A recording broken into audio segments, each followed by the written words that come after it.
কিরে রাখি, ঈদে কি কি মার্কেট করলি? এই তো ভাই ভালোই, 2টা শার্ট কিনলাম, 2টা গেঞ্জি কিনলাম, আর 1 জোড়া জুতা কিনলাম, অনেক কিছুই কিনছি ভাই। বাহ, ভালোই তো কিনলি।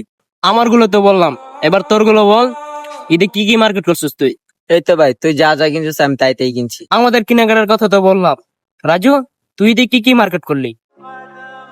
আমার আবার কেনাকাটা, যে বেতন পাইছি, ঘর ভাড়া, মা বাবার ওষুধ, এতেই সব টাকা শেষ হয়ে গেছে।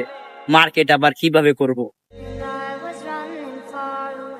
তোরা তো গরিব মানুষ, তোরা আর কি মার্কেট করবি? এ বেড়া, ঈদের সময় তুই এগুলো ওরে কি কইতেছ?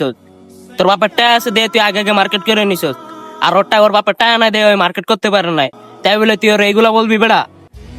আরে ভাই, ওরে কিছু বলিস না, ওর বাপের টাকা আছে, তাই ও গরিব মানুষের কষ্ট বুঝে না। হ্যাঁ, আমার বাপের টাকা আছে দেখে আমি এইভাবে চলি। কি রে বেড়া, তোর বাপের টাকা আছে দে, তোর বাপে কি এই শিক্ষা দেয় না রে, যে কাল নয় কিরকম ব্যবহার করতে হয়? বেটা, তুই কি এখন আমার জ্ঞান দিতাছস? যা, তোদের সাথে থাকবোই না। যাক, ভালোই সই চলে গেছে। কি বলিস রাজু? ঠিক বলছিস ভাই, ও গরিব মানুষকে মানুষ মনে করে না। আর ভালো কথা। রাজু, তোর মার্কেট করতে কত টাকা লাগবে? বেশি না ভাই, 2-3 হাজার টাকা হলেই হবে, কিন্তু এত টাকা কে দিবে? আরে বেটা, তুই কি আমার ওর মতন মনে করলি? আর তোর চিন্তা করা লাগবে না, আমি থাকতে। আর তোর কি কি কিনা লাগবে, চল আজকে আমার সাথে। ভাই, তুই আমারে মার্কেট করে দিবি? করে দিব মানে? আমি কি তোর বন্ধু এমনি এমনি হয়েছে রে? চল বেটা আমার সাথে।